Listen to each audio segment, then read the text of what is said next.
I'm Moshe. And I'm Polly. And this is The Human Collective. Welcome back. This is episode 10. Milestone for the show. Yeah. We made it. We made it. There's some statistic that says something like 70%, 75% of all podcasts fail at episode 10. So we made it. And to help us bring in episode 10, I have a really good friend of mine, someone I've known for a long time, since before high school, possibly middle school. I don't know. I'm old now, so like thinking that far back is really tough. Well, what year did you guys meet? It was in the 90s. I'm going to say it was definitely in the mid 90s, something like that. Oh, wow. You guys go a long way back. Yep. And he's coming live from Switzerland, outside of Geneva or in Geneva. He can tell us when he comes on. Loe Cuarto, welcome to the show. Hey, thank you for having me. Thank you for being here, my friend. And thank you for staying up till 1 o'clock in the morning to help air this show at 7 p.m. Eastern. I know that's not easy. No, I'm used to it. Loe said this is normally his Netflix hours, so we're interfering with his. What's your shows on watching? Netflix? Yeah. Are you binging on something? Money Heist. Money Talks? Money Talks? Money Heist. Oh, Heist. Money Heist. Okay. Yeah. Is that a TV show or is that a movie? I don't know. I think it's like a TV show, but It's a series, right? exclusive to Netflix. I got you. I just finished Hyperdrive, which is like a car. It's a car show where they build these crazy. If you've ever seen like Ken Block's, what the hell are they called? Gymkhana, where he builds these really wild sets on like these old industrial warehousey kind of desolate areas. They turn them into these drift tracks. And then, so anyway, there's a show, Hyperdrive, where they take like the best amateur drivers, they build their own drift cars. Though. They're not really amateurs. Yeah, they might as well be professionals. Is really good. They've been doing it for years. Yeah, they're doing some really wild shit with these cars. So if you haven't seen Hyperdrive, I know you like cars. You'll really enjoy that show. You're gonna be binging on that. Yeah, I haven't seen Money Heist. That might be the next show. And it's a contest. Like it's a competition. Yeah. It's only one season up so far. It's one season. Yeah, I binged on that. That's the problem with Netflix. That's the best thing about Netflix. Yeah, is that you don't have to wait for the next episode. You can just binge it, get it out of your system, and then you can go on with your life. Yeah, but then once you're done binging, then you got to look down at like your gut just covered in like peanut butter and like chicken wing grease, and you're like, "Fuck! What did I just do with my life for the past 12 hours?" We're all guilty. Yeah, exactly. All right, so let me just kind of preface this a little bit. Loe is currently living in Switzerland. He's originally from the same town Polly and I are from, Philadelphia. Polly's also from the Oxford Circle, by the way. She grew up. Is that where you lived when you were in Philly? Yeah, but she grew up on the other side of the boulevard. She's like where she's the Frankfurt side. Yeah, but no. Would you call it the Frankfurt side? It's more like the Castor. Well, technically, Frankfurt is on our side. Yeah, but she's like a private school kid. She's different. But yeah, the Frankfurt side. That sounds cooler than Northwood. I grew up in Northwood. Do you know where that is? No. All right. So you know how if you know the McDonald's right at the Oxford Circle? Do you know what I'm talking about? Okay, where Checkers is. Where Checkers is, exactly. Yeah. So if you on go the other side. Yeah. Checkers is on the wrong side though. It's Checkers is on the same side as Castor, which is your side. So if you go southbound on Castor down that way, Castor's on the wrong side. Mm-hmm. No, it's not. No. Castor continues. No, Checkers is on the wrong side. I'm in Checkers. It's on the wrong side of the boulevard because there's Checkers and there's like a church. No, Checkers is on the other side. Yeah. Checkers. Really? No, Lowe's right. All the way from Switzerland. He's still right. No, I think I'm right. The only reason I know is because I used to live on Cheltenham. Mm-hmm. No, Yep. I'm on the side of McDonald's. On the other side of McDonald's is a pizzeria or something. Checkers is on the other side. It's near the Wonder Bread thing. No, it's not. Yeah, it is. It's across from the Wonder Bread. No, that's Oxford Avenue. No. That's Oxford Circle. We're getting into an Oxford Circle debate right now. I promise. Wonder Bread's on the other side of the circle. Whatever. Yeah, Wonder Bread's. I know where I grew up. No, Wonder Bread is on Oxford. But still in the circle. It's all in the same circle. It's not in the circle. Like, so Checkers is on the other side of the boulevard. If you're going northbound on the boulevard, if you're going north, like toward Cotman Avenue, Checkers will be on your right-hand side. Correct. Yes. 100%. If you're going north. We're talking about 23 years. North, you'll see McDonald's. Wait, where's then McDonald's? Checkers, Is McDonald's on then your the left? Sunoco. The only McDonald's in Philly that doesn't have a drive-through, by the way. I always hated that about that Mickey D's. Like, they had the playground, but they had no drive-through. Lo, do you know it closed down? It's not. Oh. It's not. No, I didn't know that. Yeah, it's not working anymore. That McDonald's was It's like fucked boarded up. up. It's all boarded up. Real quick, It's vacant. just like a little hooligan story. When I was a kid, me and 3 of my friends went. You know that little overpass on the Roosevelt Boulevard there when you go when you're crossing. So we were throwing shit off of that bridge. What? Hold on. See, What you kid got from nothing better to Northeast do. didn't do that? Huh? Yeah, exactly. We all did that. We all did that. that. So we're throwing shit over the thing. I don't know what rocks or soda cans or whatever. And then we went to McDonald's, just like giggling, laughing about all this bullshit we just did, and almost caused a car accident. And some truck driver came into Mickey D's flipping out, like, some fucking kids just threw something and cracked the windshield on my truck. And we were like hiding behind the bathroom door. Nothing happened, but every time I go in that McDonald's, I think about that. I did that. I did that on a Cotman in the Boulevard. At that overpass. Yeah, that McDonald's. Yeah. That's a fucking. You That's could break like some- heavy traffic right there. Guys, boys have nothing to do, huh? Getting into trouble. Yep. Boys will be boys. That's what we do. We get in trouble. I never even thought about doing anything like that. Because you're a girl. And you went to private school. Yeah. All right. Yeah. Moving on. So, where were you growing up? Was it Oxford Circle too? No, I grew up by Solace Cohen, that elementary school on Bustleton. Did you go to South Cohen? That's where I grew up. Yeah. You went to South Cohen with Darren? I was older than Darren. Okay. Yeah, me too. I went to South- Go ahead. But the funny thing is, one of my first friends that I remember is actually Griff. Oh, really? He has yet to come on the Griff. show. He came on I had a podcast before this show, and I hadn't spoke to him in, I don't know, a few years because we had a falling out over some stupid shit. So I said, listen, why don't we air all this out? But why don't we do it on my podcast? And I had him come on, and for an hour I had to listen to him just slaughter me. It was brutal. I heard that one. It was pretty brutal. But that's what he's good for, man. He'll let you know exactly how he feels. He's a good dude. Shout out to Pat Griff, who's probably not listening to the show, but if he is, what up? Can you pull up YouTube Can I pull up YouTube for what? to see it? Can you? What to see what? DNAP? No, just to see YouTube. Can you pull this up? Oh, I have OBS running, so I can see everything that's going on. All right. Why is there? Talking about the chat? Yeah. Oh, okay. So Lo, you grew up around Solace Cohen, which that's still technically the Northeast. Yeah. And did you have go siblings? Sorry. No, go ahead. Go Do you ahead. have siblings? Do I have siblings?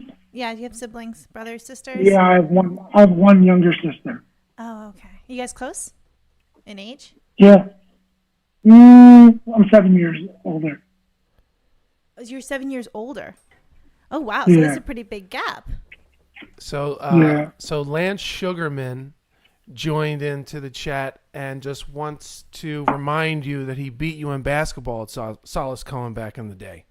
If you forgot, he just wanted to remind you of that. It's possible. It's possible. Anything's We were in possible. third grade. Was it a made-up memory? Well, nowadays you need video proof of that. So Lance, Yeah. unless you can come up with some HD footage of that, didn't happen, my friend. All right. It'll be on video. So your sister and you grew up in Philly. You both were here together. Yep. Any cousins Yeah, I have a few cousins in Philly? that are still in Philly. Yeah. Okay. All right. So what made your family move here from Switzerland? Yeah, let's get into that a little Man, bit. Like, you're 4 years old. You're born in Switzerland. How do you get here? What happens? and it's weird because I really don't remember. Because you were 4. But I mean, from what I was told, Right. like, my family, of course, they chased that American dream, Mm-hmm. like, the land of opportunity. So they went. I was 4 years old. They ended up staying, and it's a funny story, especially because of like what's happening now in the States. Okay. Because when they got there, my parents actually were in the process, like, all their paperwork to be citizens and all that. But the crazy part was they never fixed my paperwork. Oh, goodness. So, are you saying that you were never technically a citizen? So you weren't legal? I wasn't. I mean, for the time that I was young, Yeah. I remember them saying like, this had to be done, but they never got it done. So, did you have a And then social as I got security older- number? What's that? Did you have a social security number? I did have a social security number. Yeah, so you're good. I did. I think Yeah. I think as long as you have a But social, Yeah, then you should be fine. yeah. So what did they not do? Yeah, no, I had a social, but like I wasn't like, because I think like I don't know if it was like my green card or my visa, whatever it was, because I was so young, Yeah. but it like expired, and technically Yeah, you got to renew I it would like have every 10 years or something. I would have been considered like overstayed or something crazy like that. Yeah. Was there any point in life where that became a problem or that came up? Oh my God, It's when you want to travel. that right? was always a problem, because one reason that was like why I never traveled. Yeah, it's a problem when you're traveling. That happened with my dad because he has a green card. Two, it was like, it was like so hard, like, because I mean, you just mentioned it when we started. You were a kid throwing rocks over the overpass. Yeah. Me, growing up, like I was a knucklehead too, Mm-hmm. but I was the knucklehead that would disappear as soon as cops showed up. Yeah. And Smart. was that You're a wa- smart knucklehead. okay? So was that always because in the back of your mind you were thinking, I better not get caught. yeah, It was funny because my parents used to tell me when I was a kid, they were like, I don't know what you do outside this house, but if you get arrested, do not waste your phone call on us. Oh, gosh. They're like, because We're not coming. if you get in trouble, it's on you. you're going to get this whole family in trouble. Yeah. So They're like, you're on that your own. always, that was always in the back of my head, like, oh my God, if I get caught, who am I going to call? Mm-hmm. Because I can't call mom and dad. So just make sure when I heard sirens or saw lights, I was gone. But yeah, it's like that subject was always like funny to me, especially like later in life. Yeah. Okay. So Especially like, how's this as a question? Looking back, being that you are now later in life, we're both in our 30s. We won't say whether that's early or late 30s. Both in our 30s. Like when you look back at adolescence, teenage years, formative years, whatever, can you think of a moment that in your head that stands out more than any? in terms of Just sort of like that shaped you. I mean, living in Philly, that's what shaped me. That's what made me. Yeah. Because I don't know, like when I was, you were with me when I was 22. I moved to Vegas.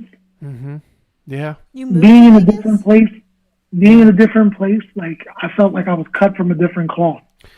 Yeah, for sure. And that West Coast thing, that sort of so Loe moved to Vegas in his early 20s. I myself and a friend helped him get there. And how long did you live in Vegas? How many years were you there? 6 years. 6 years. Oh, doing what? What did you do in Vegas? And that was like I don't want to say like a dark memory. Oh, it's a You dark know what I time mean? in your life? Like a dark part of my life because working was like hard Mm-hmm. for me. So like jumping from like job to job, like even like struggled to the point where I had to come back home for a little bit, Mm-hmm. come back to Philly. Then I went back out to Vegas, and then I did all right. I was working in a hospital. What made you decide to move to Vegas? Uh-oh. She Uh-oh. I kind of know the answer to this one. brought up this. She brought that up. I didn't. Was that something we were supposed to avoid? Hmm. I didn't get the memo. Hold I'm on, sorry. like, I stepped out. There was no I, memo. I moved to Vegas for a girl. Mm-hmm. Oh, well, what's so wrong about that? A lot of people do a lot of things for girls. That's true. It's not the one you're married to now. And you were Is that why we're young, not talking man. about it? You were young. You know, you were Yeah. 22, 23 years old. You were a kid. Is it your wife now or no? Yeah. Someone else? No, Oh, okay. no, Moving right along. It's all right. no. Wait, so tell me about getting out there. Like, how did you get there? You Man. guys came together? That was like a... So when I so I went to Vegas. I was there for almost like a half a year, and then I had like that was like my failure. I had to come back home, tell the parents that they were right, Yeah. and I had to get my act together. Oh, man, that's the And worst. then- Coming back. And then I decided that I'm going to move back to Vegas, but this time I was going to do it the right way, and I was going to bring my car with me. And the funny part of that story was I was at a friend's house. Bill showed up, and it was it had to be like a Monday, because I said I was moving to Vegas and I was driving. And my boy said, "Oh, I'll go with you." And then we looked at Bill and said, "Do you want to go?" And Bill at the time was really like he just started, I think, in like photography. Yeah. And Bill said, "I would love to go and see like and drive cross country." Mm-hmm. So we made that decision on the spot because they were like, "Who are you going to go with?" I was like, "I was going to drive alone," and they were like, "You can't do that." That's good. So then we friends went right to Bill's house, pulled it up on MapQuest, Mm-hmm. printed out the MapQuest. directions. Remember that? MapQuest. Yeah, and it was something like 23 hours, I think, was the estimated time it would take to get to Vegas. Vegas is essentially almost the exact opposite side of the country. It's just about short of 3,000 miles, something like that. Funny thing about that story that you made me think of when you brought that up was one of the stops that I really wanted to make was the Grand Canyon, and we never ended up. Oh my God! Yeah. Yeah, we never ended up making it there on that trip. And then The funny thing is, I remember that like it was yesterday. yeah, and you know what the crazy thing is about the Grand Canyon is I didn't actually make it there. I had traveled a lot to different parts of the world, but didn't make it to the Grand Canyon until I was 35 when my father died. And he, right before he died, we were talking about this before the podcast. We were kind of just like playing a little game of catch up. And I was saying that I was living in Australia when my father died 2 years ago. And when right before I left to leave the country, the U.S., he told me that when he died, he wanted his ashes scattered at the Grand Canyon. And like when I made that trip out there, that was its own journey. But I was thinking to myself, I was like, in my 20s, the Grand Canyon sounded so cool. It didn't seem like this touristy, cheesy destination.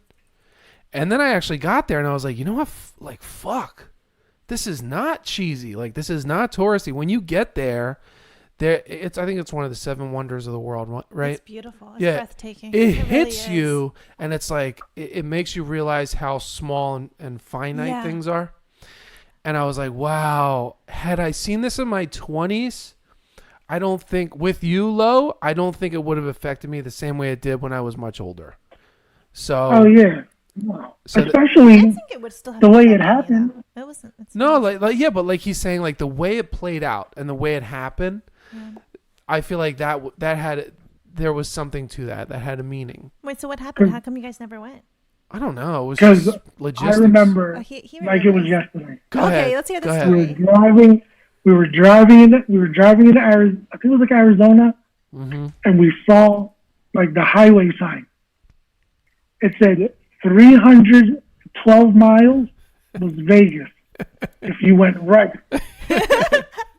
316 miles Grand Canyon if you went left. This is a crossroads. And you have to imagine, I used to drive a coupe, a Honda 2002 Accord. And 3 dudes So- who are all So you know 200 plus you know pounds. how tall Bill is. Yeah, 6'6", I'm 6'4". I'm just a little under Bill, Yeah, and then our other boy had to be like 5'11" yeah, but he's a big guy. in that car, but he's a big guy. Yep. And we were in that car the whole way across the country. That was to the point where like we couldn't stand each other. Yeah, especially our one friend was dipping tobacco chew the whole ride, and just the smell of that. After 2,000 miles, the smell of tobacco chew gets really tired really quick. You're just like, fuck, if he dips one more peach skull thing again, I'm going to shoot myself. Wait, Yeah. how long did it take you guys? Bottles all over the place. Yeah, The what whole did it thing? take us? Maybe 3-4 days, something like that? In a small I remember car? I can we see how left that on a could be Wednesday annoying. night, Yeah, okay. and we were there Saturday morning. Wednesday, Thursday. So yeah, about 3.5 days. Yeah. That's not bad. So Bill was the photographer who had to see the Grand Canyon. And when that split on the road came, me and my other friend looked at each other, and I was going driving. Yeah. That's Same why here, this executive story goes this way. I was driving, and Bill's like, the Grand Canyon. And me and my friend looked at each other, and we were like, you know what? Fuck Bill and his Grand Canyon. We're going 312 miles to Vegas. You know, Bill was pissed. I think He was pissed. yo, but Can imagine, 'cause that's where you came. yeah, but listen, the way that trip, this is what's crazy about things happening for a reason. If that trip didn't happen the way it did, I never would have moved to the West Coast myself, because after we parted ways with you when we got you to Vegas, I went to Los Angeles and I met my uncle, who I had never met before in my life. My mother's brother. Never met him before in my life.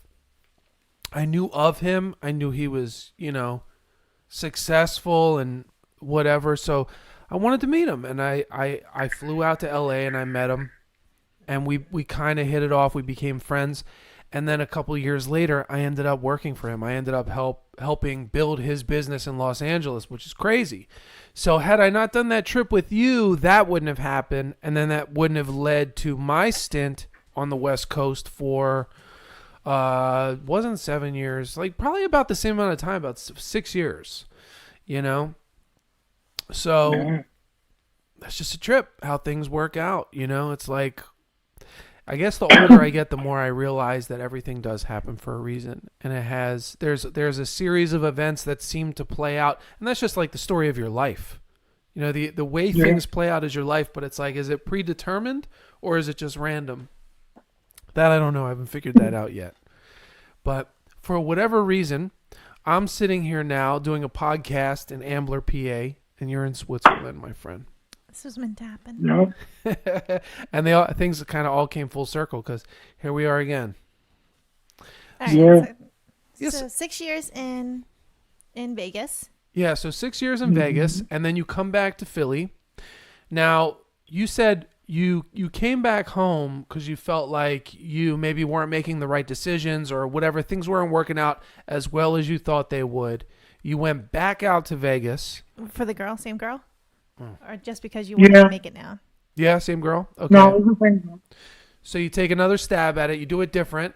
You make smarter decisions. Things are You work working in the out. hospital? Working in the What did you do in hospital. the hospital?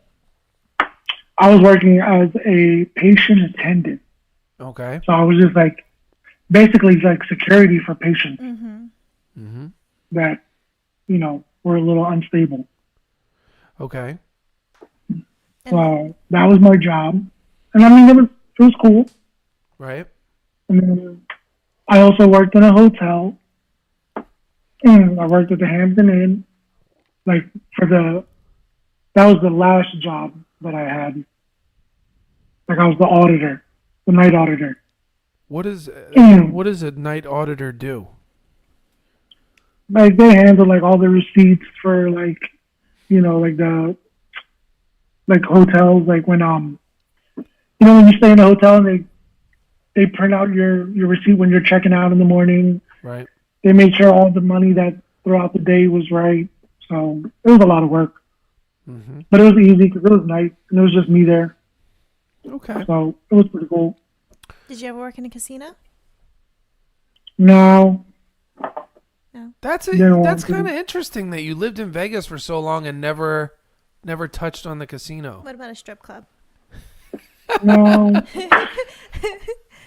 That wasn't until Philly. That was until Philly? Okay. Yeah. Am I jumping ahead or did I miss that already? So what? No, that was later. Okay. So what were the Look at there. what brought you back to Philadelphia from Vegas? The second time. Man. I remember getting a phone call from my sister and my dad. They were telling me to come home because my mom had a heart attack and then a stroke, I'm sorry. and she was down, had to be like 15 months that she was just bedridden. Yeah. And then I remember April 24th, I got that phone call, and they wouldn't tell me what happened. All my dad kept telling me was, you need to come home. Your mom's not doing so well. And I just came back to Vegas visiting Philly at that time. Mm-hmm. And I told them, like, I can't keep coming back and forth. And your mom was good when you came to visit? Well, no, she was still bedridden. She was bedridden.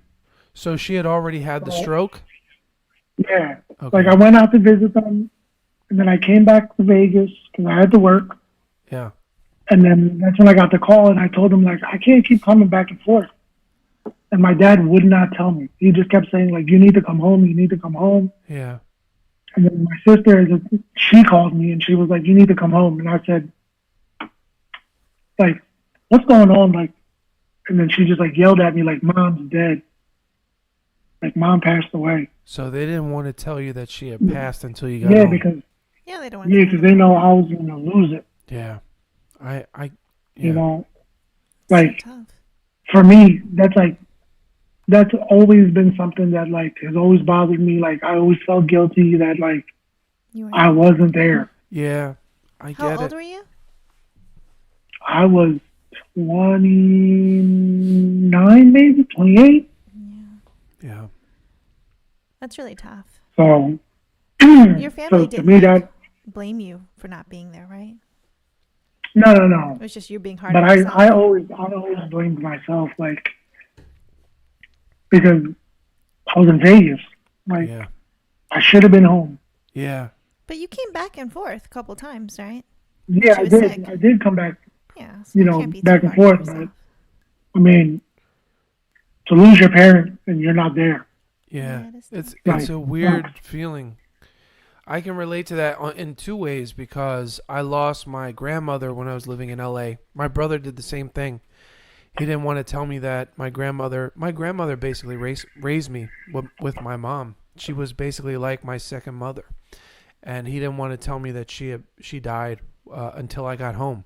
So it's funny. Your story is so similar for me. Like, and but they waited. And when I got home, when I got back to Philly, I got in the car, and then my brother and my father, who was still alive, told me, that she had already passed. And then we went straight to the morgue, because in the Jewish faith, we bury the dead very quick. It's like next day, man. There's no waiting time. Mm-hmm. And then also when I lived in Australia in 2017, I got a phone call from my mom. It's a weird story. I was driving. We were coming back up north from like the 12 Apostles, which is like the southernmost point of Australia. And I got a call from my mom on the cell phone, and like the service was really shit. And I couldn't make out what she was saying. She was saying something over and over again on the phone, but the connection was really weak and I couldn't hear what she was saying. And then when it became clear, she said, your dad died. And I remember I overreacted. I felt like I overreacted. Looking back on it, I slammed the brakes in this piece of shit van that I was driving. I pulled off on the side of the road. And then my brother was in another van behind me. We were both traveling together. And then I flagged him down and I told him right on the side of this road. It was like really fucking windy that day. And I had that same feeling of guilt that you just talked about, where it's like you feel like you should have been there. And Yeah. And you there's no, you can't change that. It's already happened. And now you got to go the fuck home and face the music. Yeah, now you got to now there's all this stuff. There's all these things that are just going to happen. There's this, and that's just part of being an adult, and not just being a man, but being a son and all that kind of stuff. It's really hard. Like you said, losing a parent is really, it's weird, and you can't really explain it to people unless they've been through it. Whether you're close with that parent or not, I don't think that matters. Yeah. It's crazy because, like you said, things happen for a reason. Yeah. And then I remember that like the very next day, I got like a phone call or a message from Facebook. And it was a girl that I grew up with here in Switzerland.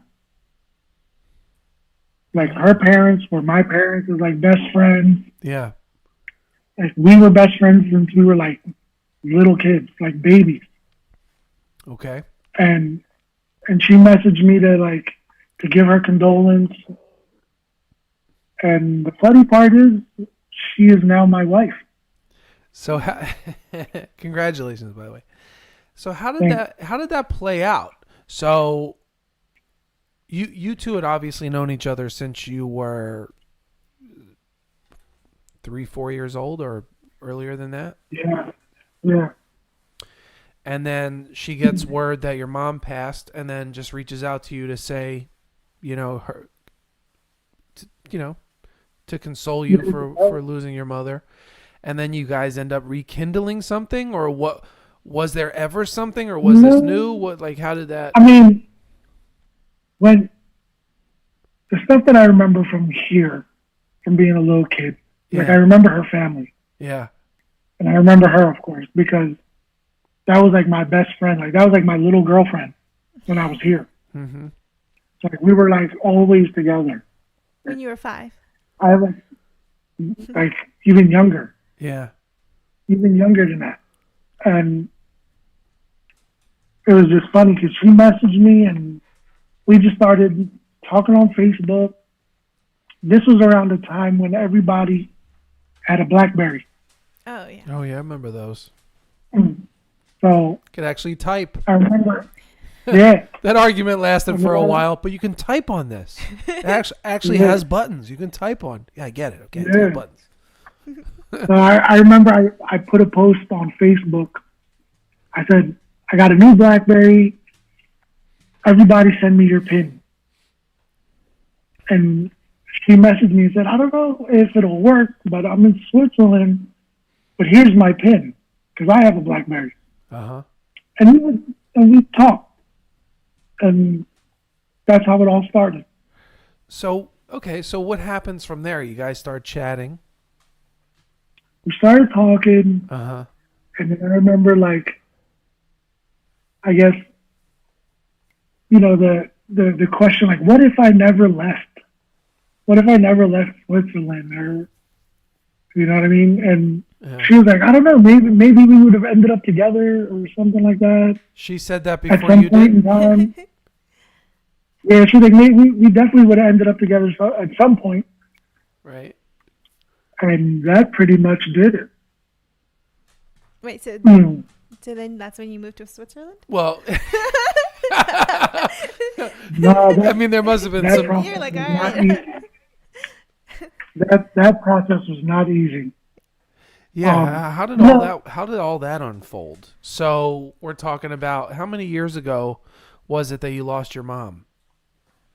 That was 10 years ago. Okay, so 10 years, and now you've been in Switzerland for what? Half a year? In Switzerland, Yeah. like a month and like 5 days. Okay, so a month and 5 days before that. We'll get into this too, but you spent just a year, exactly a year, in the Philippines. Yeah. But there's 10 years between that. There's 9 years between Yeah. that. So what happens in those 9 years? Well- Is it a like a long distance relationship? Yeah. Okay. Well, like earlier, Polly asked, like, was it an issue for me with like, like with what my parents didn't fix with like my paperwork? Mm-hmm.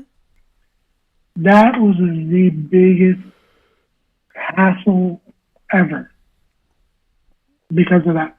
Like I couldn't leave. I could never like come and visit her here. Oh. So when we started dating, it would be like once, maybe twice a year she would come Yeah. to Philly. Oh, okay. So she would come And to this Philly and went on. visit. Because you couldn't leave. Yeah. Yeah, because I couldn't leave. Right. And then, Could you not leave, or were you worried about leaving and not being able to come back? no, like I knew that if I left, I wouldn't be able to come back. Well, how's that work now? Not to jump forward in the story, but can you come back? Well, Gone for good. It's weird because since I was born here, Switzerland's not like the United States where if you're born here, you're automatic citizen. Okay. I had to be here, I think, until the age of 12 to get my citizenship. Mm-hmm. And obviously I left at 5. And then when I ended up overstaying in the United States, so technically I wasn't a citizen there either, I was like a kid with like no country. Wow. So Almost sounds like a movie. Sounds like a Kid with no Netflix series country. I want to binge watch. A Kid with No Country. That should be the title of this show. Uh-oh. yeah, so Yeah, a little I bit. was like my citizenship was the Philippines. That's because of my parents Wait, so at you... the time. Oh, is that why you went to the Philippines first? Yeah. Oh, okay. That makes sense. Finally, once all my paperwork was for me to leave was done, it was Philippines first. So, as And it I would stands have to right leave from now, there. what is your country of citizenship? The Philippines? So as of right now, it's the Philippines, and I'm working on like they're starting the process it now for Switzerland. That's crazy. Because you didn't spend any Any of your time there in the childhood Philippines. in the fucking Philippines. Yeah. Wow. That's So wild. like So at the time when they used to say like, oh, like deport and all this craziness, Yeah. I used to say like, where the fuck would I get deported? The Philippines? Like, I've never been there. I've never been there. You're sending me to a country that I've never been to. Yeah. So It's kind of crazy. That's a crazy story. So when you go back to the Philippines, or when you go to the Philippines really for the first time, and you say, I have no true country of origin, I have a social security number from the U.S., I was born in Switzerland, I've never been here, my parents are from here, they live in the U.S. now, And they what were can just you? like, Yeah, what can you do? And they just welcomed you with open arms, like, "Oh, hey, son." welcome home. Because that's how Israel No, is to the Jews. Israel's like, welcome home. It's like when you go to Hawaii, they lay you. Sorry, go the ahead. funny thing was that's exactly what happened. Yeah. When I got to the airport in the Philippines, they were like, your passport? And I showed it to them. And they were like, welcome. Like, Yeah. go ahead. Wait, so you And had I was a like, U.S. surprised. passport or Philippine passport? I had a Philippine passport. Yeah, I had a Philippine passport. Okay. So they were just like, go hit it, you're good. Wow. And I was just like, holy shit, like I'm here. And it was your first time coming, and this First is your time. country. That's amazing. First time in the country. So when you got the Filipino passport, what picture was on it? Was it a picture you took in the U.S.? Yeah, it had to have been, right? Yeah, I took it in the U.S. because I had to renew my passport. The original picture on my passport, I was probably like 3 years old. Yeah. So like when they're like, I was like, oh, I'm renewing my passport. I had to go to Washington D.C. for it, Uh-huh.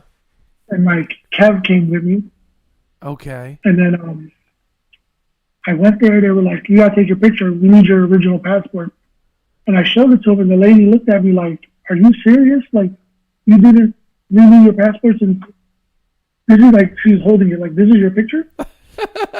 How can we prove this is you? This is just any child. I'm like, yeah, I still have the same features. Like, yeah, that's me. Yeah, look at that smile. You can't deny that They smile. were like, oh man. They were like, oh, yeah, I guess we have to renew your passport. So once it was renewed, I was good to go. Wow. That's awesome. So how long were you in the Philippines for? I spent 1 year. Okay, one. in the Philippines. So what was your first reaction to being in the Philippines for the first time as a citizen? But for the first time, like a kid that basically, like, you know, you were 4 years old when you came to the U.S., but I mean, like you said, Philly was your home. Philly sculpted you. Philly shaped you. The U.S. shaped you. The East Coast, that whole vibe. And then you get to the Philippines, this like kind of culture shock thing happens. What was that like? Yeah, that was a culture shock. Yeah. Because I came there, like the way I was dressed, like everything. Do you speak the language? Yeah, I do That's speak good. it because my parents taught me since I was like a little kid. Yeah. Did you have an American accent? The funny thing was, people in the Philippines were like very surprised. Like Surprising. if they heard, like they were surprised, like you can speak the language and it's your first time here. Like you're not born here. I'm like, no, but So they I were can speak the impressed by language. you. Yeah. I always said that's something really good that parents should do that come from other cultures to teach their children like their native language and that sort of thing. You know, like for me as a kid learning Hebrew, I feel like it's beneficial now. Sometimes, not all the time, because there's not many people I interact with. But if I go to Israel, like when you went to the Philippines, You're good to go. you can talk shop. So okay, Yeah. so you get to the Philippines, a little bit of a culture shock. What stands out the most now? Living there. Yeah. Like, what was the best thing, or worse, or something Maybe that molded both. you as well? I love the Philippines because even though I was only there for a year, like that's where my family is from. Right. You know, so like the culture, like I love the fact that my parents actually raised me, even though I was in the States, the Filipino way. So when I would go into like my friends' houses, and they had like younger siblings, you know, or even kids of their own, the way that they like would treat the kids was the same way that I was treated. Like I was raised that same exact way. Yeah. That's good. That's really So hard to it do. didn't really feel different to me. It was almost like you were prepared for it. Yeah, Yeah. yeah. Like like we said, things happen for a reason. Like I remember my mom as a kid, when I was a kid, my mom used to tell me like, you have to learn how to speak the language. Like I will not have it. You have to learn it. And I used to say like, why? And my mom would say like, well, for one reason, if you ever meet a Filipino girl, it'll look good to the parents that you can speak it. And your wife is Filipino, right? I like how parents plan you for marriage. So what? Being that your wife is Filipino, and you both met at an early age in Switzerland, what's her story? How did she end up there? Well, her mom works for like U.S. mission, like UN, Okay. and her dad, same as well. They've always been here. So she was born and raised in Switzerland. My parents, they both worked here. I was born, but I wasn't raised here. Right. And her family never left. And I mean, now that I'm in Switzerland, I understand why they never left. And it makes me wonder why my parents left. Yeah, because you said in the beginning of the podcast that they came here to sort of live out the American dream. But from the conversations you and I have had, Switzerland is flourishing. Like their economy's booming, their society is stable. Like people are prideful and proud of their culture. Was it different back Yeah. when you were a kid, or? Well, you know was what it though, the U.S. was different then though too. The U.S. was different. The U.S. was different. Yeah. But I mean, like, the money that they were making here versus killing themselves Yeah. in the States. Yeah. Like, working 16-hour shifts and, like, growing up seeing one parent because they had, like, a rotation. My dad worked at night. My mom worked during the day. Yeah. The only time I'd see them is the time that I'm, like, leaving for school. Yeah. So it was like being out here now. It just makes me wonder, like, why they even left. But I'm not complaining because I grew up in Philly, and that's why I am the way I am now. You know, Philly made me. What were the biggest differences that you noticed? Not with the Swiss people and Americans, but the Filipinos and Americans. Other than all the family traditions and cultural stuff that your parents ingrained in you, but maybe the things that like you found a little kind of maybe weird or peculiar. The crazy part was when I got to the Philippines, I realized, and I saw it like quick. You either have it or you don't. What do you mean if by you that? don't, like, you're either well off money. or you don't have shit. Yeah. Like, There's you a big literally divide. do not have shit. So would you say that someone, okay, so here, let me just create a scenario. Someone born in the Philippines, wherever, first of all, what part of the country were you in? I lived in Quezon City. I lived in Manila. What is it? What city? Quezon City. Kenzin? Is it? Kenzin? Is that what, I think you're saying Kenzin. I don't know. Kenzin City? Quezon. Kalo? Oh, okay. Quezon. Quezon. Yeah. Quezon City, okay. Yeah. So, and that's the capital you said? Like Manila. Okay, so That's so someone born into that city, right? That doesn't come from money and doesn't have it, as you said, like they weren't born with it. Would you say that nearly impossible for someone in that culture to make their way up the ladder and get to where those people that have it get it. Because like in the U.S., you can come from shit. You can come from nothing. And if you got the hustle and the drive, you can get there. Can you? Go ahead.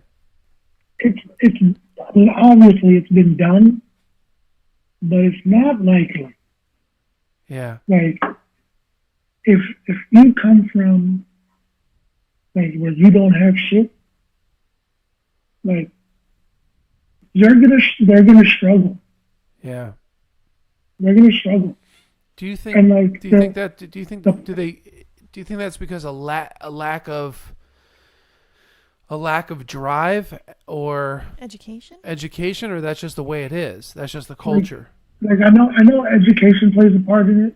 Yeah. Because some of the kids that I've seen, like when I first got there, I used to see kids like running the streets, and it'd be like a Tuesday morning,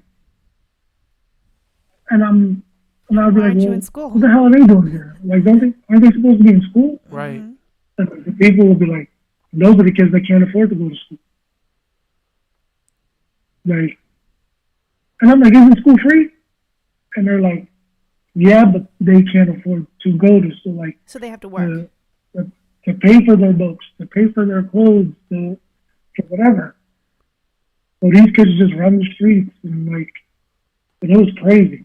Like seeing that, like I was like, oh man, like this is like it's crazy. Like the broke is broke. Yeah. You know, like we used to say when we were kids, like we used to be like, oh, I can't go out, I'm broke. Yeah, it's totally different. But at least the lights were on. At least there was some food in the fridge. It might not have been a lot, but it was something. No, the crazy part is at least we had a house to go to. Yeah. At least we had shoes on our feet. True. Like clothes. Like these kids, it like being there like my first month or so, like it fucked me up. Yeah, it really messes with you. Like, cause I was like, you know what? Like, I'm a piece of shit. Like, I used to take so much for granted. Yeah.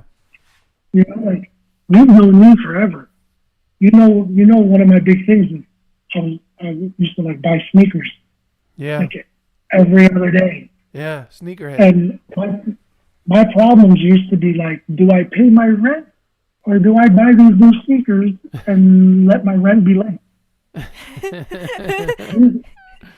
These kids, their problem was like, do I have money for food?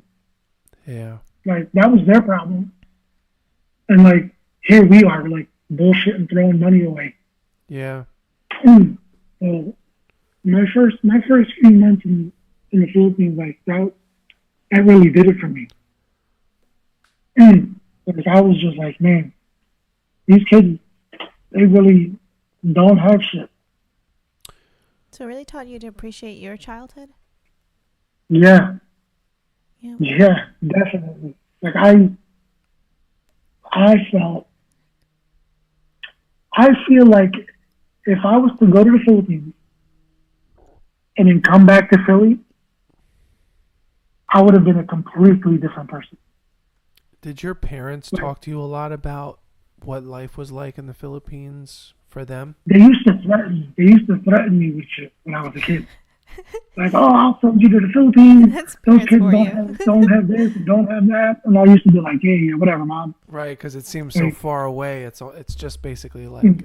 like, now I understood why, like, my mom used to, like, with these giant boxes, she would, like, throw, like, you know, clothes, and she would put sneakers, like my old sneakers that I never wore, you know, or like I wore once.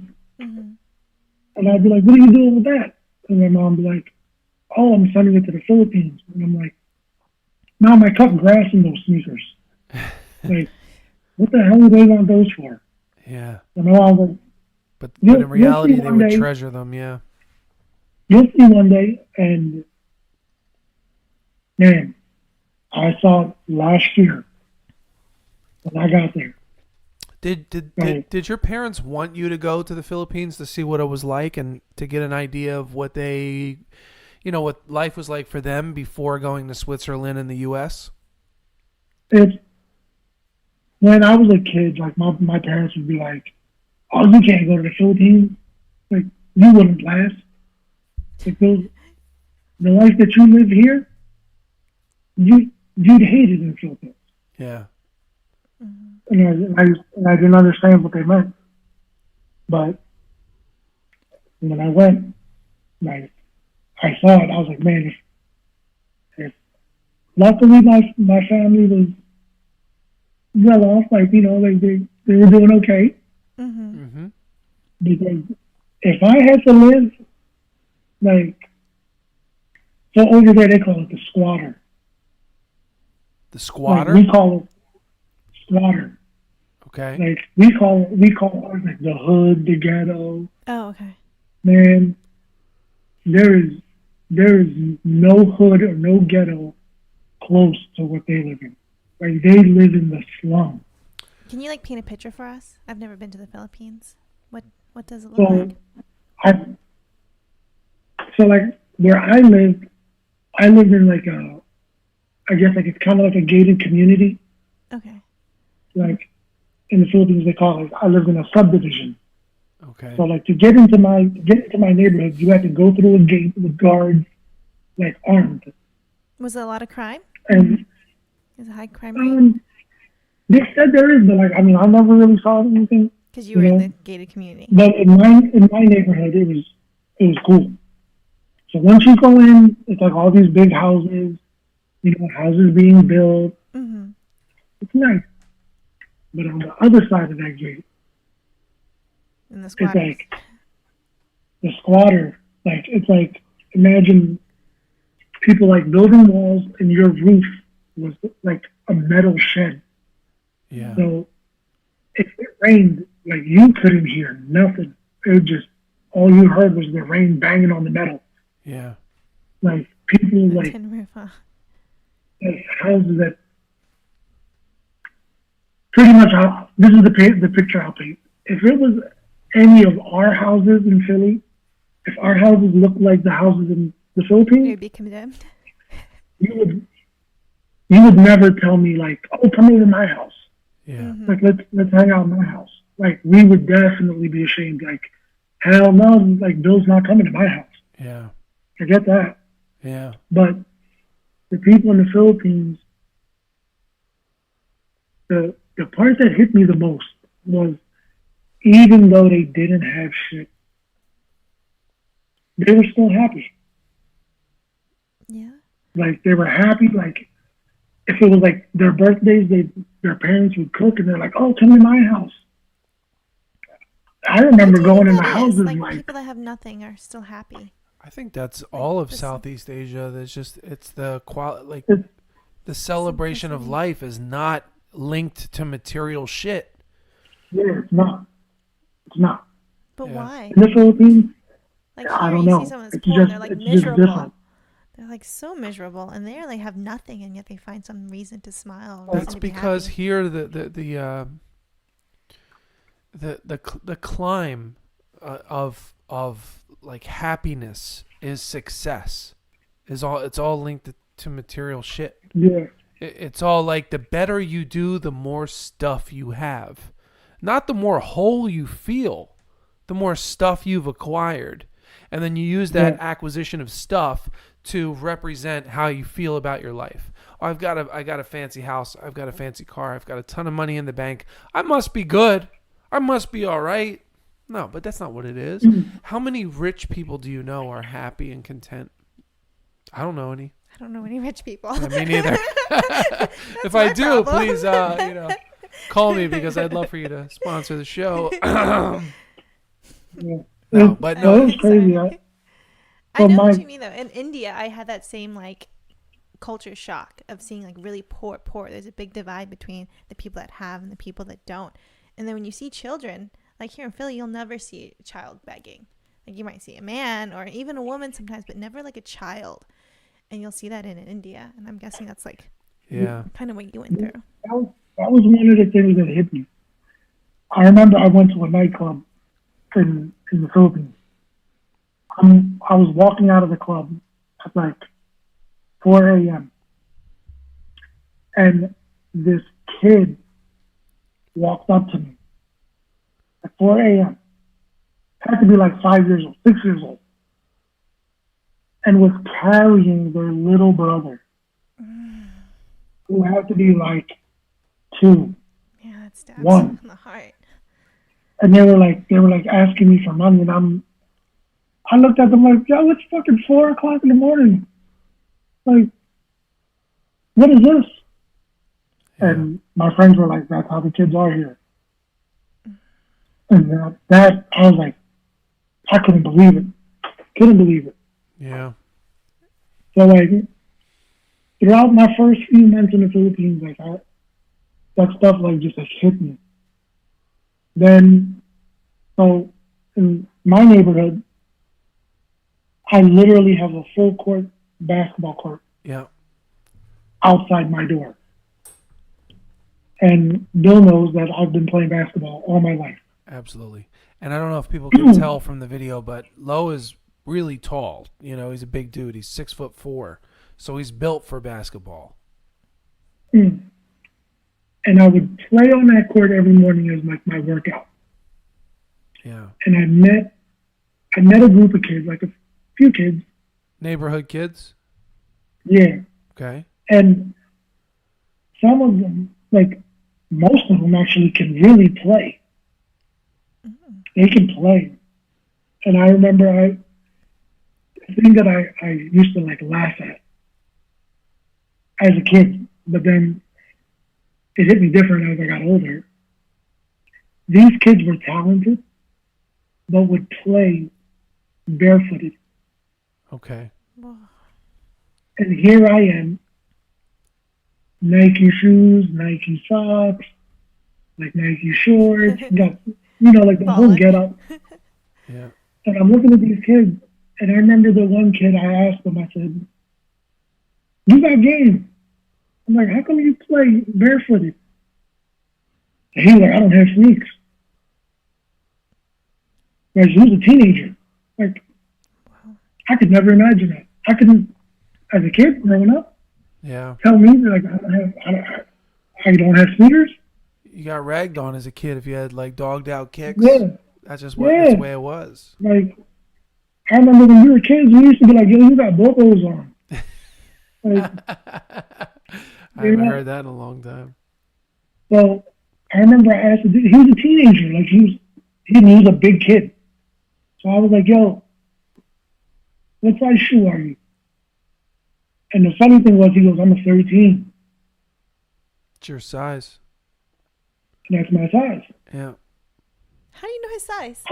He's 6'4". What do you think he wears? The size 8? No, but how did you know it's 13 and not like, That was a I don't good know.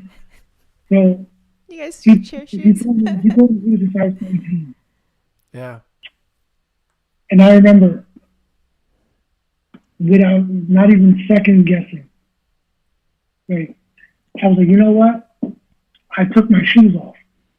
Wow. And I was like, here, yo, these are for you. Like, play ball in them. Wow. And he was like, no, I can't. He didn't want to take them.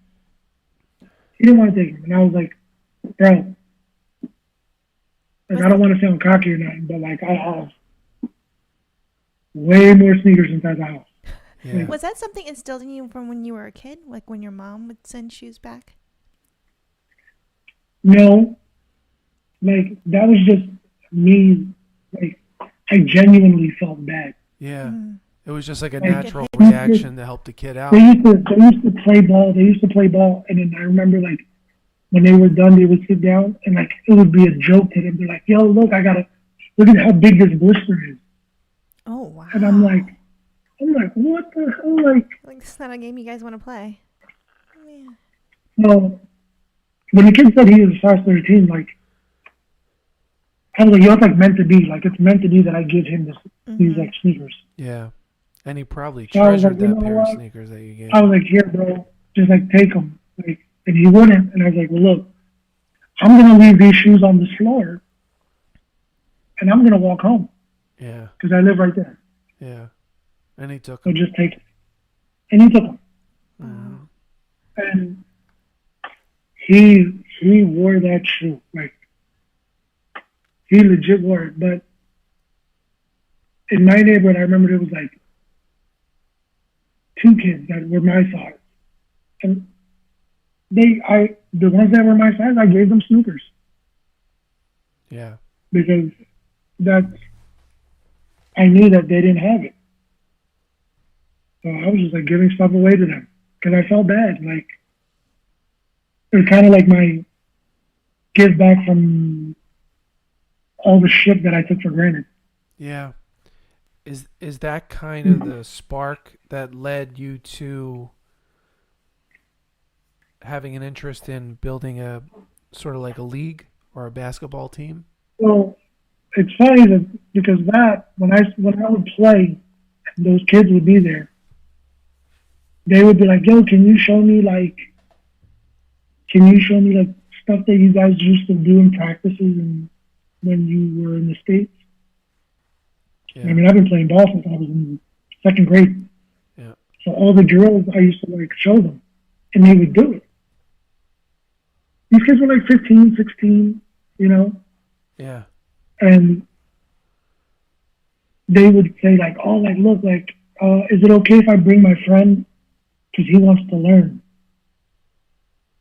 And I used to be like, "Okay, well, I'm not really a trainer or a coach, but if you guys want to practice, okay." So in the beginning, was So it just then, you kind of teaching them like the ropes and some things that you acquired? yeah, like, Okay. you know, like regular drills that I used to do, and I Yeah. still did. You know, they just did it with me. And then it hit me because one day this one kid came up to me and asked me, "How much does he owe me Oh wow! So they wanted to pay for for lessons. training?" And I said, "You don't owe me shit. Like, who am I? You know, like I'm not a trainer. I'm not a real coach. Like," and they're like, "No, because he's like, I play for a team, and my coach charges every kid 20 pesos, which isn't much. But like we said, if you have nothing, Yeah. Yeah, that's a lot. that's a lot, Yeah. you know." And I used to say, "What? Like, who trains you?" He was like, "Our coach." And I was like, "Who's your coach?" And one of the kids that lived in the neighborhood that became really close to me, he played for him. Mm-hmm. And I saw this guy. This guy was a complete opposite of what you think a basketball player would look like. What do you mean? This guy was probably like 5'5". He was heavy. He was just like yelling at these kids and charging them money. Oh, Sounds And more it like a kinda pissed boxing me off. coach. Because you imagine 20 pesos ain't much, you know. Yeah. But if you have 18 kids on your team, and each kid is giving you 20 pesos, it adds up if you don't have shit. Yeah. Right. So he was just in it for the money. He wasn't really trying to help his Pretty kids. much. Like, he wasn't, he was just like, "Oh, run back and forth." Oh wow. Like, could do what that. kind of training is that? Yeah. And then in games, he would just like yell at them. So the kid that was in my neighborhood, he asked me, he was like, "You know what? The next league, you should coach." And I was like, "It's not really my thing. Like, I'm a ball player, but I'm not a coach, you know." And they were like, "Well, no, because at least we can train with you, and you know, like, we would rather pay you." And I said, "Well, you guys aren't paying me. Like, I don't need your money." Yeah. So, You were doing it because you wanted to. yeah, I did He it cared just about these because, kids. Yeah. you know, what else was I doing? You know what I mean? I wasn't doing anything else. Yeah. And then a league came around, and like, luckily, like, this league was just like for the neighborhood, so you didn't really have to put up a lot of money or anything like that. Like, the kids didn't really have uniforms, you know, and Talk about that for a second. You actually, out of your own pocket, covered the expenses and the cost of their. the first league, I had 8 players, and I was like, oh, it's 8 players. Like, how much could their jerseys be? You know, so I was like, look, I'm gonna order you guys jerseys, and the kids were like, oh, coach, like, we don't have money to pay for a jersey, and I'm like, nah, it's cool. Like, I'll take care of it. Like, don't worry about it. You know, I was like, all I ask is you guys play.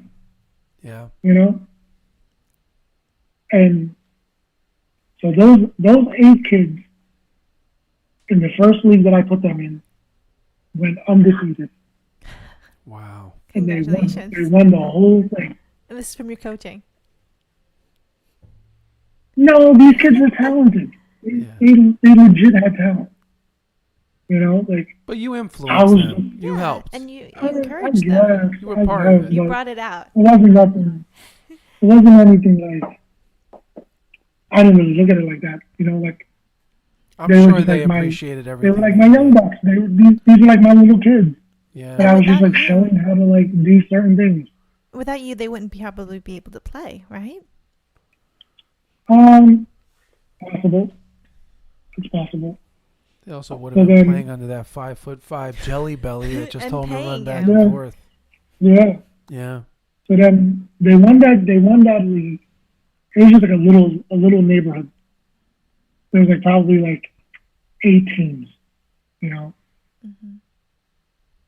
So now they were like, Coach, there's this big league. And I was like, what league? And they were like, it's like the whole like area. So like all the neighborhoods all around here.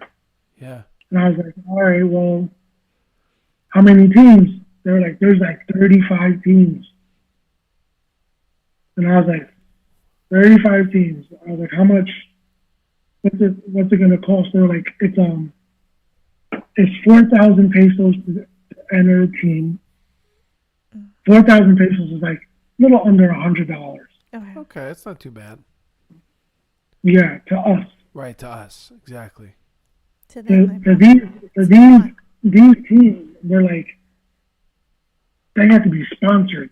Mm-hmm. Like, legit, like, people who had businesses would, like, sponsor these teams. Would they get something back? Like, would they get, if they sponsor, they get, like, advertisement for their business? Yeah, like, they were just doing, like, advertisement for their, you know what I mean? Like, it's, like, that's all it was. So I was like, okay, it was 4,000 to get you guys in. And then I was like, who's going to play? And they were like, oh, I'm going to play, of course. And then, like, I'll bring my friend and this and this. I ended up having, like, over 30 kids. Oh, out wow. there. And I was like, oh, no, I can't do this. Not this many. And I was like, look, as much as I hate to say it, I'll hold a tryout. Oh, wow. Yeah, because 30 is a lot. Yeah, some players are going to get cut. The best kids, like, I'll pick them. Yeah. But that's a good way to ensure that you get the best players, because when you're having tryouts, also it's free. Yeah. And it makes it competitive for them, too. And it's all about the skill. The reason why there were so many players is because I guess, like, word got around that there's a new guy around that's going to pay for everything. Like, if you play for him, you're legit covered. Like, we don't have to pay a coaching fee. Yeah. So you think some of those kids were taking advantage of that? No. It's not taking. I don't see it as taking advantage, because they just saw an opportunity. If I play ball, and you tell me that there's a guy out here that's going to hold a tryout, and my jersey will be free if I get on the team, I'm going to try out. Yeah. So all these kids came out of nowhere. So I ended up picking 14 kids. 14? It's about half. Yeah. Cut the team That in must half. have been really hard to say no to people, like no to young kids who want to play. What did you do to them? Like, did you make a I mean, Second no, like team. I still had them Team B. train. Like I let them train with us. Okay, but they just wouldn't But compete. like they didn't get a jersey. Okay. I remember when the jersey finally came. Like when I picked my team, I was like, all right, let's go see how much this jersey is going to cost. The jersey cost me like, I think it was like roughly 13 or 14,000 pesos, which How much to is us it? still It's like what, is $50? like $200. It's like 200. 200 200. per jersey? $200. No, for everything. Oh, I was gonna say, whoa, that's crazy. It All was, right. it was like $200 for all the jerseys. Mm-hmm. I mean, I'm not rich, so 200 is still 200. Yeah. Yeah. But So it must I was be like, you a know lot to what? the kids. Yeah, but you spent So these 200 on a kids- pair of shoes. So now you spend 200 on these Yeah. jerseys, and And you you make affect you Yeah, make these team kids lives. dead. Like, Yeah. yeah. You know, like, You really affect their lives. like You affect their I families. spent way more than 200 on shoes. Yeah. So I was like, you know what? Let me fuck it. I was like, I'll do it. Go ahead. Print the jerseys. I'll have it made. Had it made. Out of all the 30 teams that played, my team lost one game the Wow. whole season. Whoa. Not That's bad. They amazing. won the championship. Like, and it was funny because I used to work for a store in South Street called Suplex.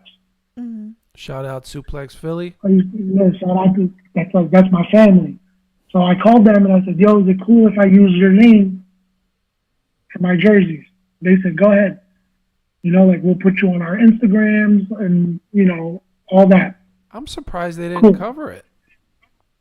Well, no, it was cool. It was alright because those guys are like super busy, Mm-hmm. you know, and I just had to handle it like right then on the spot. Yeah. It's also a store here in Philly, right? It's a local Yeah. store. Yeah. Yeah. And so I put the name Suplex, and it's the second league that these kids won. This past one, the picture that you used, that was the latest one that they won. Oh, okay. So 30 they- teams, two-time champions. yeah, I 2 times feel champion. so That's proud. awesome. Man. And You still keep in touch Congratulations. with them now that you're in Switzerland? Or are you still in touch with the every team? day, these kids still talk to me. Like we have a group chat, so like I still get messages from all of them. So who did you leave in charge? Like who's coaching them now? I left it with like one of my boys, but I mean, they just Someone It's you like, you know, felt repetition. comfortable passing the torch to. yeah. Got you. I mean, the kids, they know what they have to do. Like the drills, it's like we did it every day. Yeah. So like, you know, that's something that these kids will never forget. Like you can't forget this drill, so they just constantly do it, and that's what they do. So for me, that I guess like it made me happy because I'm like these kids Yeah, always you touch expect them. that they have to pay for something, and like my whole deal was as long as you played and you know you were a good kid, like yeah, I'll coach you. I'm just gonna That's pull up wonderful. on the screen here really You're quick. gonna cover his face. Yeah, I'm gonna cover your face just for a second on the Yeah. screen, just so I can show the team because we've been talking about them a bit. That's I don't know amazing. if you can see the team up there. See Yeah. everybody. Wow. There's Loe in the middle, Yeah, and then the guy in the bottom row in the red shirt, far left, is that who's currently coaching the team now? no, those are all players. What about the No, girl? other Girl's not a players. player? And then you got a girl in there too. What's she doing? That like it's funny because in the Philippines, like they always have these like kind of like these like little beauty contests. Okay. Like even like a team should be represented by a female. Like it was like She's they like a called it the mascot? muse, Amuse. Okay. and she was our muse. So she was always at the games. She was at all of the games. She was at every game. Wow. And then this guy here, Dedicated. is this your friend that came out to visit? And that's my boy from Philly. He'll be playing professional In the this Philippines? December in the Philippines. You want to shout him out? That's my man, Chris. Chris Rivera. All right, Chris. So he'll be there. We were playing together in the Philippines. But he just went back home, back to Philly, and he'll be back there in December. All right. I'm trying to minimize the screen here. I can't really see what the hell's going on. All right, let me pull you back up. Where are you at? There you are. I have you. I lost you. Okay. Are you there? Yeah, there he is. I got him. He's back up. All right, we're good. All right, that's awesome, man. Like that's really amazing. I mean, think about that. Like flash back a year before you even stepped foot in the Philippines. You probably never even thought you were going to do something like this. Yeah, did you ever think you would do anything like that? No. Had that even Flashback 1 year before I went to the Philippines. That was like all the drama. Because that's when the president popped up and made my situation Harder. like yeah. crazy. You Like know, mine. let's talk about that for a minute. We're a little tight on time. Yeah. We're a little way tight over. on time. We're way over. But really quick before we go, I think it would be really cool to get your insight because you are without a doubt an American. You know, America's your country. Paperwork or not, that's a bunch of bullshit. You're as American as apple pie, and you're as American as I I mean, am. now they made it like major, like that's like, and I mean I understand, I kind of understand because people are like, oh, like if you don't have like the proper paperwork, then you know whatever the hell people are saying. Yeah. But you know what? At the age of 4, that wasn't, you know what I mean? It wasn't on me. Yeah. Mm-hmm. Like, I had to live that life. Like, in the States. Yeah. Always had to worry, you know, like, it sucked when people would be like, oh, I'm going here. And I'm like, oh, I can't go there. Yeah. Like, It's like you feel like and you're then- like that FOMO thing you were talking about, the fear of missing out thing, and you couldn't even consider it because of your situation. You couldn't really share the details of your situation either. I still remember, like, my parents used to tell me when we drove to Vegas, Yeah. my parents used to be like, are you fucking crazy? Like, do you know what will happen if you get caught? But I was like, Mom, Dad, I'm 22 years old.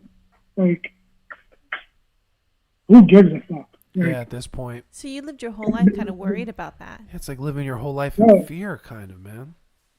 yeah. feeling like you're illegal. But then it got really bad. It got really bad. Well, when Obama was the president, Mm-hmm. he had something called the Dreamers Act or something like that. Yeah. It was kids who were brought in by their parents and the paperwork never got fixed, that they could do something. That would have taken me forever. Mm-hmm. It would have taken forever. And people used to be like, oh, well, you know, you could just marry somebody and then you'll be good. But you know what? Then I would be the person that all these people are talking about now. Yeah. Right. You know, like, I wasn't going to marry somebody just to marry somebody, to be there. Like, you know what I mean? Like, I married my best friend, Mm-hmm. even though she was from here, which made my life completely, like both of our lives, hard. Yeah. But we rocked out, and, you know, this is what we did. And for 10 years, it was just her traveling to Philly, come back here. Then we got married. Then the paperwork for all that was a hassle. The biggest hassle. Like, just to be able to leave. And then when I finally got it, I remember I had family that were like, "Are you worried that like if you leave, you might not be able to come back?" So how do you feel about that now? It was a shot in the dark. Like, I took a shot in the dark. Yeah, it didn't matter. And luckily, it worked out. Yeah. Well, God bless you, man, and your wife. Because, I mean, the Philippines loved it. Because we're there, we're crazy, but it was cool. Yeah. There's people that haven't been through half of the shit that you've been through that can't find happiness. And the fact that you've been through everything that you've been through, trials and tribulations with family and friends and life and all the hardships, and then rekindling sort of like a lost love from childhood, and then that all coming full circle. It's kind of a beautiful fairy tale love story. It really is. In the most unorthodox way you can tell it, it still is. Yeah, like the best feeling that I had was when I left the Philippines and I landed here in Switzerland. Yeah. And I had to walk through customs. And the guy was just like, "Go, you're good." That anxiety kind of finally settled. Is that what you're saying? Like, you know, like people, like the people in the U.S. when they're saying like, "Oh, the people that don't have their paperwork correct, like they should get it done right," and this and this. Me walking into Switzerland, everything was done right. At that moment, when I walked in, I was good. Nice. Like, no more worries. Like, no more like oh my God, like if I get caught, or I can't get into any trouble or anything like that. Like, everything's done. Such a relief. And in this country now, like, I don't remember much, but I mean, from what I see now, I can see why this is a neutral country. Yeah. And I can see why, like, these people are completely different than back home. Yeah. And like I even told you, like the people that that I've met here and like friends that I have here now, when I tell them about stuff in Philly, because they always ask about the States, they think I live in a movie. Like, I thought it was a movie. Because they used to say like, "Oh, I watched this on Netflix. Is this really how it is?" Yeah. Yeah. And that's probably really a fucking watered down version of the way it really is too. Yeah. Yeah. So for me to be here now, I'm good. Well, God bless you, Loe. God bless your story. Thank you so much for sharing it with us tonight. Thank you for having me. And thank you for hanging in there. I know it's late on your side of the world, but I felt like people really needed to hear your story. And I also learned things about you that I didn't know. So I appreciate that as well. Yeah. And I just want to thank you so much again for coming on and being part of this show. Of course. Now you guys got to come to Switzerland. That's next. Yes. That's next. We just got to get our passports together, and then we'll make that happen. All right, my man. Exactly. All right. All right, bro. So get some sleep. Catch up on that Netflix. Check out that Hyperdrive series. I think you'll really like it. And for sure. All right, man. And for everyone tuning in right now and who will be watching the show later, make sure to subscribe, hit the like button, comment, and always thank you again for watching another episode of The Human Collective. This has been episode 10. We look forward to seeing you next time. Take care. Good night. Wish you guys the best. Thank you, Loe. Cheers. All right. Cheers.